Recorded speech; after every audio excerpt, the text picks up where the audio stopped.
പലരും വന്നിട്ട് പറയുന്ന ഒരു വിഷമമാണ് ഉസ്താദെ, ജീവിതത്തിൽ ഏറ്റവും വലിയ വിഷമം അത് കടമാണ് ഉസ്താദെ.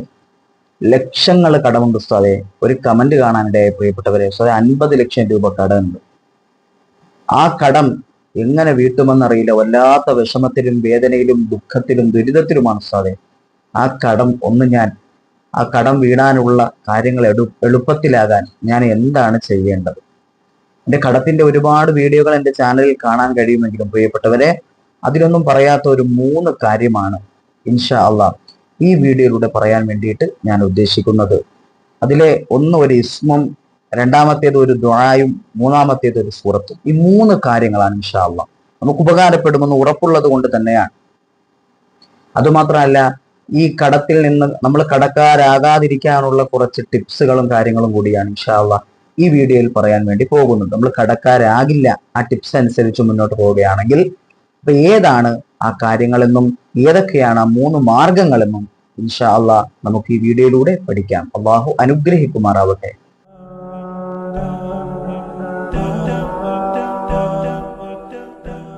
അസ്സലാമു അലൈക്കും വറഹ്മത്തുള്ളാഹി വബറകാതുഹു.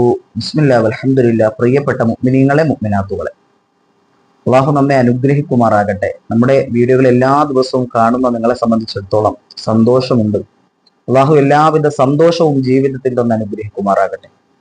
നമ്മുടെ ജീവിതത്തിന്റെ ബുദ്ധിമുട്ടുകൾ എന്താണോ അത് അറിയുന്നവൻ അള്ളാഹുവാണ്. അത് കാരണമായിട്ട് പടച്ച തമ്പുരാൻ ഈ ഇൽമിന്റെ മജ്‌ലിസിന്റെ ബറക്കത്ത് കൊണ്ട് അള്ളാഹു സുബ്ഹാനഹു വ തആല ആ വിഷമങ്ങൾ എന്താണെങ്കിലും മാറ്റി തന്ന സന്തോഷം നമുക്ക് നൽകി അനുഗ്രഹിക്കുമാറാകട്ടെ. കാരണം എല്ലാം തരുന്നത് റബ്ബാണല്ലോ, എല്ലാം തരുന്നത് അള്ളാഹു സുബ്ഹാനഹു വ തആലയാണല്ലോ പ്രിയപ്പെട്ടവരെ. അതുകൊണ്ട് തന്നെ ആ അള്ളാഹുവിനോട് തന്നെ എപ്പോഴും നമ്മൾ ദുആ ചെയ്യുക.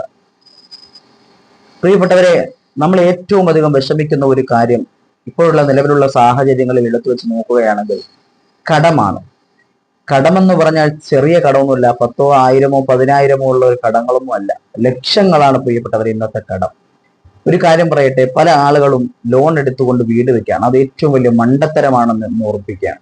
ലോൺ എടുത്ത്, അതും ചെറിയ ലോണൊന്നും അല്ല, 40 ലക്ഷം 50 ലക്ഷം രൂപയുടെ വീട് വെക്കാൻ വേണ്ടിയിട്ട് അതിനാവശ്യമാകുന്ന ലോൺ. ലക്ഷങ്ങളാണ് ലോൺ എടുക്കുന്നത്. പ്രിയപ്പെട്ടവർ, എന്തെങ്കിലും നിങ്ങൾക്ക് സംഭവിച്ചു കഴിഞ്ഞാൽ അത് ഇങ്ങനെ അടയ്ക്കും? ഇസ്ലാമികപരമായ വിഷയം ഞാൻ മാറ്റിവെച്ചിട്ട് ചോദിക്കാം. എങ്ങനെയെങ്കിലും നിങ്ങൾക്ക് എന്തെങ്കിലും അത് തിരിച്ചടയ്ക്കാൻ കഴിയാത്ത നിങ്ങളുടെ ജോലിയിൽ ഒരു വിള്ളലോ നിങ്ങളുടെ ശരീരത്തിന് ഒരു അസുഖമോ എന്തെങ്കിലും വന്ന് നിങ്ങൾ കിടപ്പിലായോ അല്ലെങ്കിൽ മരണപ്പെട്ടോ പോയി കഴിഞ്ഞാൽ എങ്ങനെ ആ ലോൺ അടയ്ക്കും? ആ വീട് ബാങ്കുകാരെ വന്ന് ജപ്തി ചെയ്തുകൊണ്ട് പോകുന്ന ഒരു അവസ്ഥ, വല്ലാത്ത അവസ്ഥയല്ലേ? 10 വർഷമൊക്കെ അടയ്ക്കുന്ന ലോണുകൾ ഉണ്ടെന്നാണ് കേൾക്കാൻ കഴിയും. 10 വർഷമൊക്കെ എങ്ങനെ അടയ്ക്കും? എന്ത് വിശ്വസിച്ച്? നമ്മുടെ ശരീരത്തിനൊന്നും ഒരു ഗ്യാരണ്ടിയും ഇല്ലല്ലോ. നമ്മുടെ ജീവിതത്തിനും ഒന്നും ഒരു ഗ്യാരണ്ടിയും ഇല്ലാത്ത ഈ ഒരു ജീവിതം നയിച്ചു കൊണ്ടുപോകുന്ന നമ്മെ സംബന്ധിച്ചിടത്തോളം എങ്ങനെ അടയ്ക്കും പ്രിയപ്പെട്ടവരെ? ഞാൻ പലപ്പോഴും ചിന്തിക്കാറുണ്ട് ഈ ലോൺ എടുക്കുന്നവരെ കുറിച്ച്. വലിയ വീട് വേണമെന്നാണ് ആഗ്രഹം. വലിയ വീട് നമ്മളെ കൊണ്ട് നമ്മുടെ കൊക്കിൽ ഒതുങ്ങുന്നത് പോരാതെ വലിയ വീടുകൾ വേണമെന്ന് ആഗ്രഹമുള്ളവരാണ്. അങ്ങനെയാണ് കൂടുതലും ലോണിന്റെ പിറകെ, കടത്തിന്റെ പിറകെ. അത് പലിശ. ഇസ്ലാമികപരമായിട്ട് നോക്കുകയാണെങ്കിൽ അത് ഏറ്റവും വലിയ ഹറാം, തനിച്ച ഹറാമിലേക്ക് കടന്നുകൊണ്ട് വീട് വെക്കാണ്. പിന്നെ എങ്ങനെ ആ വീട്ടിലൊരു സമാധാനം ഉണ്ടാവുക? പിന്നെ എങ്ങനെ ആ വീട്ടിലൊരു ബറക്കത്ത് ഉണ്ടാവുക? വളരെ ഗൗരവമുള്ള വിഷയമാണ് പ്രിയപ്പെട്ടവരെ. അതുകൊണ്ട് തന്നെ ആദ്യമായിട്ട് പറയാൻ, കഴിവിന്റെ പരമാവധി നമ്മൾ കടം വാങ്ങാതിരിക്കാൻ വേണ്ടി ശ്രദ്ധിക്കുക. കഴിവിന്റെ പരമാവധി നമ്മൾ നോക്കണം. കാരണം കടമെന്ന് പറയുന്നത് വലിയൊരു തീയാണ് പ്രിയപ്പെട്ടവരെ. ആ കടം നമ്മളുടെ ഉറക്കത്തെ കെടുത്തുമെന്നാണ് പ്രിയപ്പെട്ടവർ. നമ്മുടെ സമാധാനം നശിപ്പിക്കും. ടെൻഷനായിരിക്കും. അതുകൊണ്ട് തന്നെ എപ്പോഴും നാം ചിന്തിക്കാനുള്ള ഒരു കാര്യം, കടം പരമാവധി വാങ്ങാതിരിക്കാൻ നമ്മൾ ശ്രദ്ധിക്കുക. എന്നിട്ട് നമ്മുടെ നാട്ടിൽ ഏതെങ്കിലും ധനാഢ്യനോ എന്തെങ്കിലും ധർമ്മം നൽകുന്ന ആൾക്കാരോ ഉണ്ടെങ്കിൽ അവരോട് ചെന്ന് വിഷമം കണ്ട് പറഞ്ഞ് എങ്ങനെയെങ്കിലും ആ കടത്തിലേക്ക് പോകാതെ അതിൽ നിന്ന് രക്ഷപ്പെടുത്താൻ എന്തെങ്കിലും ഒരു സഹായം ചോദിച്ചാൽ പലരും കൊടുക്കുന്ന ഒരുപാട് ആളുകളുണ്ട് പ്രിയപ്പെട്ടവരെ. അവരെ പോയി കണ്ട് അതൊന്ന് മാറ്റാൻ ശ്രദ്ധിക്കുക. അതുപോലെ തന്നെ വേറൊരു കാര്യം, ഇനി കടമെടുത്താൽ നമ്മുടെ മുന്നിൽ എന്തെങ്കിലും ആ കടം തിരിച്ചടയ്ക്കാൻ കഴിവുണ്ടെങ്കിൽ മാത്രം, മാർഗമുണ്ടെങ്കിൽ മാത്രം നമ്മൾ ആ കടം മേടിക്കുക. മാർഗമില്ലാതെ എല്ലാം അള്ളാഹ് ഏൽപ്പിച്ചു എന്ന രൂപത്തിൽ മാത്രം ഒരു മാർഗവും ഇല്ല. മാർഗം കണ്ടിട്ടേ അള്ളാഹുവിനെ ഏൽപ്പിക്കാവൂ. ആ മാർഗമൊന്നും കാണാതെ അള്ളാഹുവിനെ ഏൽപ്പിച്ചെന്നും പറഞ്ഞ് അല്ലെങ്കിൽ എല്ലാം അങ്ങ് നടന്നോളൂ എന്നുള്ള ഒറ്റ മൈൻഡിൽ എന്ന രൂപത്തിൽ എന്ത് ചെയ്യാണ്? കടം മേടിക്കുകയാണ് പ്രിയപ്പെട്ടത്. അതൊക്കെ വല്ലാത്ത വിഷമമാണ്. അങ്ങനെ ഒരു കാരണവശാലും ചെയ്യരുത് നിങ്ങൾ. അതുപോലെ തന്നെ മുന്നിൽ മാർഗമില്ല എന്ന് കണ്ടു കഴിഞ്ഞാൽ കടം പരമാവധി മേടിക്കാതിരിക്കുക. പരമാവധി കാരണം നമുക്കത് കൊടുക്കാൻ കഴിയില്ല, പിന്നെ എന്തിനാ കടം മേടിക്കുന്നത്? ആ ഒരു വിഷം ജീവിത അവസാനം വരെ ഉണ്ടാകുമായിരിക്കാം. എന്നാലും ആ കടം നമ്മൾ പരമാവധി വാങ്ങാതിരിക്കാൻ വേണ്ടി ശ്രദ്ധിക്കുക പ്രിയപ്പെട്ടവരെ. എപ്പോഴും ആ ഒരു മനസ്സായിരിക്കണം നമുക്ക് വേണ്ടത്. കടം വാങ്ങരുത്, പരമാവധി കടമില്ലാതെ ജീവിതം മുന്നോട്ട് പോകുക. അള്ളാഹു തൗഫീഖ് നൽകി അനുഗ്രഹിക്കുമാറാട്ടെ. ഇതാണ് ആദ്യം തരാനുള്ള ഒരു ഉപദേശം. കടത്തിലേക്ക് പോകാതിരിക്കാൻ ഇങ്ങനെ ഒരു മനസ്സ് നമ്മിലേക്ക് കടന്നു വരണം. അള്ളാഹു തൗഫീഖ് തരട്ടെ.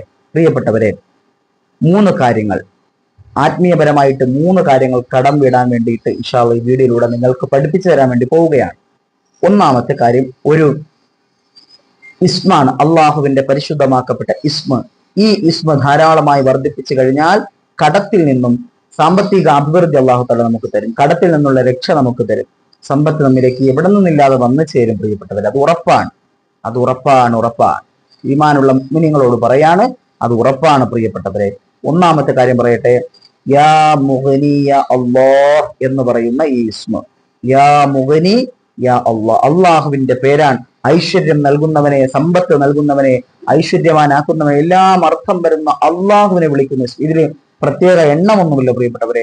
ഇങ്ങനെ ചൊല്ലിക്കൊണ്ടേയിരിക്കുക, അള്ളാഹു തരും. ആത്മാർത്ഥമായി ഇങ്ങനെ ചൊല്ലിക്കൊണ്ടിരിക്കുമ്പോൾ റബ്ബ് തആല ഐശ്വര്യം തരും, ബറക്കത്ത് തരും, സമ്പത്ത് തരും, കടം വീടാനുള്ള മാർഗങ്ങൾ എളുപ്പമാക്കി തരും. യാ മുഗ്നി യാ അല്ലാഹ്, അതാണ് ഒന്നാമത്തെ കാര്യം. ഇസ്മതാണ്. ഇനി ഒരു ദുആ ഉണ്ട്. അല്ലാഹുമ്മ അഗ്നിനി ബിഹലാലിക അൻ ഹറാമിക വബിത്വാഅതിക അൻ മഅസിയതിക വബിഫളിക അമ്മൻ സിവാക്. ഈ ദുആയാണ്. ഇതാണ് രണ്ടാമത്തെ കാര്യം. ഈ ദുആ നിരന്തരം പ്രിയപ്പെട്ടവരെ ഈ ദുആ എന്ത് ചെയ്യുക, അത് ചൊല്ലുക എന്നുള്ളതാണ്. എല്ലാ ദിവസവും മഗ്രിബ് കഴിഞ്ഞിട്ട് ഈ ദുആ ചൊല്ലിക്കഴിഞ്ഞാൽ പ്രത്യേകം. അതുപോലെ തന്നെ നമ്മൾക്ക് എപ്പോഴൊക്കെ കഴിയുമോ അപ്പോഴൊക്കെ ദുആ ചെയ്യുമ്പോഴൊക്കെ ഈ ദുആ പരമാവധി ഉൾപ്പെടുത്തുക. അല്ലാഹുമ്മ അഗ്നിനി ബിഹലാലിക അൻ ഹറാമിക വബിത്വാഅതിക അൻ മഅസിയതിക വബിഫളിക അമ്മൻ സിവാക് എന്ന് പറയുന്ന ഈ ദുആ പരമാവധി ഉൾപ്പെടുത്തുക. അള്ളാഹു തൗഫീഖ് തരട്ടെ. എന്താ അർത്ഥം? അല്ലാഹുമ്മ അഗ്നിനി ബിഹലാലിക, അല്ലാഹുവേ നിന്റെ ഹലാല് കൊണ്ട്, ഹലാലായ മാർഗത്തിലൂടെ എന്നെ നീ ഐശ്വര്യവാനാക്കണമേ, എനിക്ക് നീ സമ്പത്ത് നൽകണമേ. അൻ ഹറാമിക്ക, ഹറാമിനെ തൊട്ട്, ഹറാമ് വേണ്ട അല്ലാഹ്, ഹറാമില്ലാതെ ഹലാലിന്റെ മാർഗം, ലോണില്ലാതെ, അതുപോലെ തന്നെ പലിശ ഇല്ലാതെ, യാതൊരു തരത്തിലുള്ള ഹറാമും ഇല്ലാതെ എന്ത് ചെയ്യുക, അള്ളാഹു എനിക്ക് നീ തരണേ റബ്ബേ, സാമ്പത്തികം തരണേ അല്ലാഹ്. വബിത്വാഅതിക അൻ മഅസിയതിക, തെറ്റിന്റെ ഭാഗം കൂടാതെ, തെറ്റ് ചെയ്യാതെ, തെറ്റിന്റെ വഴിയിലേക്ക് പോകാതെ, നിന്നെ വഴിപ്പെട്ടുകൊണ്ട് ആ രൂപത്തിൽ എനിക്ക് ഐശ്വര്യം നൽകണേ അല്ലാഹ്. വബിഫളിക, നിന്റെ ഔദാര്യം കൊണ്ട് തരണേ അല്ലാഹ്. അമ്മൻ സിവാക, നിന്നിൽ നിന്ന് നിന്നിൽ ഒഴികെയുള്ള മറ്റൊന്നിലേക്കും എന്നെ നീ തിരിച്ചു വിടല്ലേ അല്ലാഹ് എന്നർത്ഥം വരുന്ന പരിശുദ്ധമാക്കപ്പെട്ട അത്ഭുതത്തിന്റെ കലവറ നിറഞ്ഞ ഒരു ദുആയാണ് പ്രിയപ്പെട്ടവരെ. ദിവസവും ഈ ദുആ ഉൾപ്പെടുത്തുക. നമ്മുടെ ദുആയൊക്കെ ചെയ്യുമ്പോൾ ഈ ഒരു ദുആ ജീവിതത്തിൽ കൊണ്ടുവരിക. ഇത് കടം വീട്ടാൻ മുത്തുനബി പഠിപ്പിച്ച കാര്യമാണ്. അതുകൊണ്ട് തന്നെ ഈ ദുആ ഇൻഷാ അല്ലാഹ് ഉൾപ്പെടുത്തിക്കോ. മൂന്നാമത്തെ കാര്യം ഒരു സൂറത്താണ്, അത് സൂറത്തുൽ വാഖിഅയാണ്. എല്ലാ ദിവസവും മഗ്രിബിന് ശേഷം അല്ലെങ്കിൽ എപ്പോഴാണോ കഴിയുന്നത് ആ സമയത്ത് സൂറത്തുൽ വാഖിഅ പതിവാക്കിക്കോ. ഐശ്വര്യം വന്നു ചേരും, സമൃദ്ധി വന്നു ചേരും, സമ്പത്ത് വന്നു ചേരും, കടം വീടി കിട്ടും. എന്തൊക്കെ ബുദ്ധിമുട്ടുണ്ടോ അതൊക്കെ മാറി കിട്ടുന്ന അനുഭവമാണ്. എന്റെ ജീവിതത്തിലാണെങ്കിലും അനുഭവമാണ് പ്രിയപ്പെട്ടവരെ. ഞാൻ തന്നെ അനുഭവത്തിന്റെ വെളിച്ചത്തിൽ നിങ്ങൾക്ക് പറഞ്ഞു തരാണ്. എന്റെ ജീവിതത്തിലും എനിക്ക് ഒരുപാട് സന്തോഷങ്ങൾ ഉണ്ടാകാനുള്ള ഒരു കാരണം എന്റെ ഈ സൂറത്തുൽ വാഖിഅ മുത്തുനബി പഠിപ്പിച്ചു തന്നതുപോലെ ഓതിയത് കൊണ്ടാണ്. അള്ളാഹു ജീവിതത്തിലൊക്കെയും സമൃദ്ധി നൽകി അനുഗ്രഹിക്കുമാറാകട്ടെ. നമ്മുടെ കടങ്ങളും വിഷമങ്ങളും വേദനകളും അള്ളാഹു സുബ്ഹാനഹു വ തആല മാറ്റി തന്ന് അനുഗ്രഹിക്കുമാറാകട്ടെ. വആഖിറു ദഅവതി അൽഹംദുലില്ലാഹ്. അസ്സലാമു അലൈക്കും വറഹ്മത്തുള്ളാഹി വബറകാതുഹു.